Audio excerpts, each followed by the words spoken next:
All right, we got good news. The injector actually did come in. They overnighted it at XDI. So just now got it. Just now slammed it in and got the fuel rail on it and fuel line to it. But that's it so far. I'd say the XDI is pretty good. They definitely work with me. I know they're in the process of moving to Florida right now. And they said it'd be, like if they had to make a set, it would be probably about a month. But the guy worked with me. He ended up breaking up a set. He got me one that is like 1% within the other one I had. Tuner said that it shouldn't be an issue. Even if he does have to do a tune, it's going to be very minor, but he said he don't think he's going to have to. Adam Brunson is the one doing a tuning on this thing. So, let me get in there. I mean, the other thing I do wish with XDI is these injectors aren't cheap, man. And the ones that's in it aren't even 2 years old yet.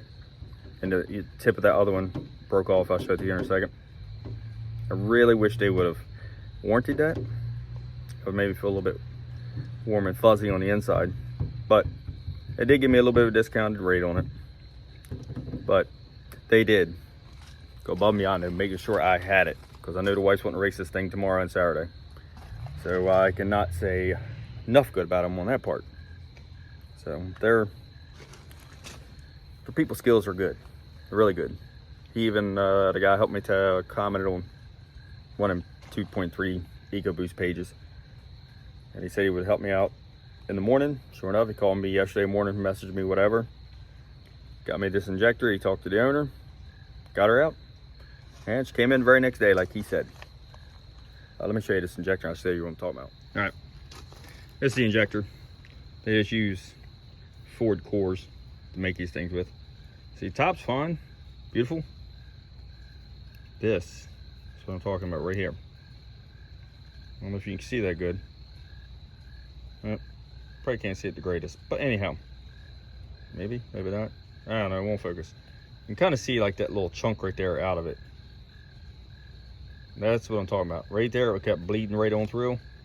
Filling the cylinder up full of fuel, and I actually filled the turbo up and was running fuel out the turbo. As you can see, the whole piece is gone off the tip of it right there. You can see that little ball. Wish it would focus. Maybe. That's a little bit better. You can see how that ball's hanging out? That's what I'm talking about. It broke a whole little tip right there.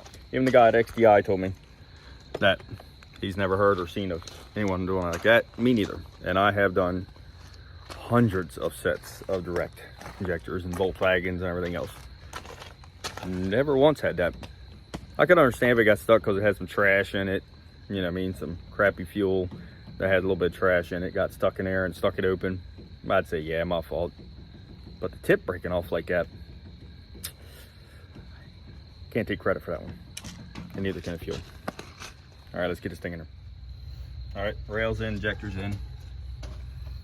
Put it right back in number 4. I'm gonna go turn the key on this thing and see if it leaks again. Nope, intake's back on.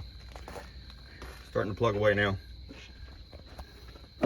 Put the purge valve, catch cam back on. Lower boot. Plugs and coils, and then do an oil change this thing, and should be about ready to start. Let's see what happens to her. It's starting to get a little dark on me, but at least the rain has kind of let up for me a little bit, so that's a plus. I gotta work out in that. All right, put this one. Alrighty, so we got the intake done. Injector's back in.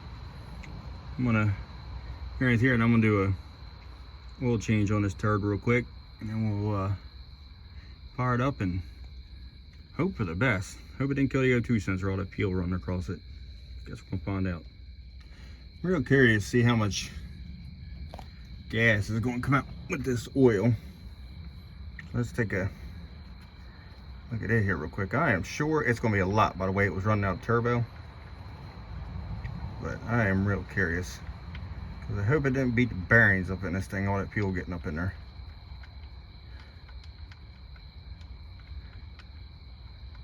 Let's see here. Actually, I am shocked. It actually doesn't look bad at all. It smells like E85 a little bit. But that's to be expected just by running E85. because that right there is a whole lot better looking than I thought it was going to be. Thought for sure it was going to be straight fuel to begin with, and then oil will come out after that. That's a good sign. Oil change is done, injector's in. Now it's the old do or die time. Fire it up, see how she runs. I did bring no handy dandy fire extinguisher because there's a lot of fuel in that turbo. So if she shoots a flame ball or something stupid, I'll gotta hopefully put it out. We'll see. All right, so I started up. Good sign is, seems like it ran better. Bad sign is, looked like damn turbo caught on fire. Sitting there, so I had to shut it off. I'm gonna try it again. Seems like it's getting a little bit better. I burned a bunch of that crap off of there. That would be my guess, because it was terribly bad. And as you know, no sense in putting water on fuel, because it would just make it travel. So, I got that. It's just in case her. But as of right now, I think it's just burning some of the E85 shit that was in the turbo out. I think I might have to just do a couple short starts and let it keep blowing it out. Well, after about 15 startups, letting this thing heat cycle on that turbo, it finally quit smoking. I thought for sure that I ate a seal or something like that, but it smelled like oil, and I built 5 pounds of boost on it a little bit. Pull the intake tube off, dry, a little bit. Cold air intake off. Here, there's no smoke coming out, they're all around it. I mean, the outside turbo is just absolutely stoked, I guess, with the E85 on it, because it kept smoking and smoking, even though I washed it off and everything else. Thank goodness. Oh, it's next day. Still haven't taken it out. Here's where I find out and put some of this X85 in it. I went and bought this little pump here from Harbor Freight to get it out of the drum. Let's take a look at it. That's the one I got. So it's good for gas and all that good junk. So let's see.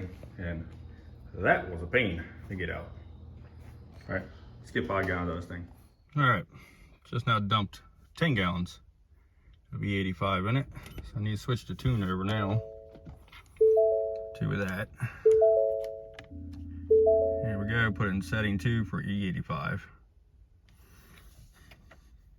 All right, let's see how she does. All right, so far the fuel trims aren't looking the world's greatest. She's running extremely fat already, with no boost. I'm hoping that's just that one injector with that percentage difference, and that maybe,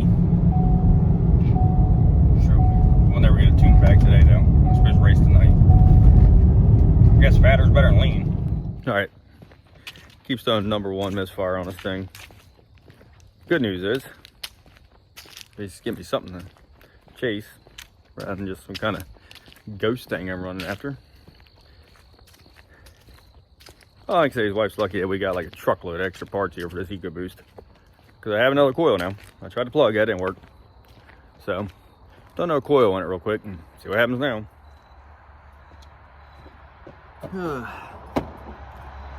Tell you what, this little thing, this thing right here requires more maintenance and repair than my car does. This thing always keeps me from working on my car. Because it's always these stupid things that are with this thing, that it's never a straightforward just, hey, here it is, let's put this in, we're done. It's always some kind of thing that every Ecoboost person in the world seems like they ain't never seen. It's phantomed, and like an injector breaking. I've never seen one like that. XDI said he's never seen one like that. What's the chances of that? Busting the tip of that off. I mean, that is a 1 in a million break going on there. Then it's not nothing simple as just putting a new injector in it. It's, now let's chase a misfire in a completely different cylinder than what the injector came out of. God, love it. Alright, so now's the time. Let's see how she actually does. And I did bring an extinguisher just in case. You never know. Just liable to burst into a flame. Feels trim seemed to come back together on me a little bit here. So we'll see what she does under boost. Already hit 26 pound once. It kind of broke up and popped up. Let's see what happens now.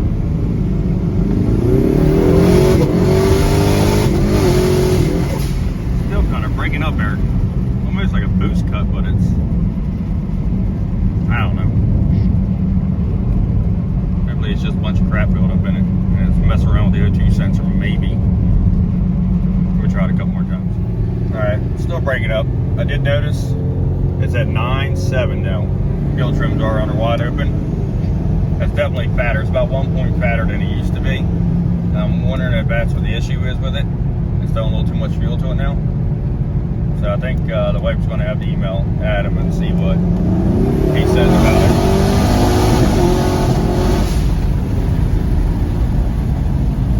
Yeah, see how it's kind of, almost feels like a boost cut or something though, but I don't know. I guess I can go back and snatch the plugs out and take a look at them. See what they're looking like. I don't know. Road trip, 22.68, I guess. I don't know. Took it back just now. Had a fault for bank 1, sensor 1, O2 sensor, stuck rich. I'm hoping it's because it had fuel laying in the turbo still from before, and it's blowing across the O2 sensor. And the O2 sensor needs to clean itself off. If it doesn't, I will end up putting another one in it. And trying it again if it breaks up right now. I'm really hoping that right there was the issue. You go back on the other road and I'll get over. Alright, here we go. It's do or die time with this thing. Well, I hope it's good.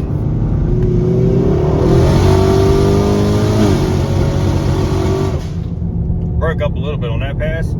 Look at that fuel trim, 10.7. That's exactly where it used to be. So I think I might be onto something with this turbo having a little bit of fuel in it still, and it's blowing back across that O2 and giving me a false reading here. I'm gonna rock this thing around a little bit and kind of hit it here and there. Try to blow this turbo out and then I'll get back to you. Alright, so I took it out, kept beating it down. It was getting a little better, but doing number 1 misfire. Well, number 1 is the cylinder I put the plug out number 4 in that was wet. I cleaned it. So I'm hoping it was blowing out. So I went ahead and I got a bunch of extra iridium plug through this thing at the house. Do one in just now. So let's see what happens, see if it still breaks up. Alright, so got a little cut out there. Man, but traffic was quick coming. I like it cut out though. Yeah, still cutting out a little bit. I'm gonna have to see what that is. Alright, coil swapped over. Let's see how it does here. The way when these cars get done going by. Boy, I hope it's fixed. Boy, I hope. There. Up. Up, another car. And then we'll see how she does. And there you go. I got another car. I don't care. So far, so good. I think I might have scared that lady in that car. She had to get over it. Didn't break up at all that time. So let's take it a little further up the road here. Let's do it again. Just make sure that wasn't like a fluke that it decided to be alright. If it is, that would make my millennium. Sweet baby Jesus, I think it's fixed. Just now took it back out again. Did a bunch of hits in it. Didn't break up this time. And then I actually went and washed it now finally from it sitting around. So, I think we got it. We're out here in a couple hours. We head over to the track there. My wife comes back with the old frowny face. Then we know it's not fixed. But, fingers crossed. It's fixed. All right, I will let you guys know here tomorrow how it went tonight.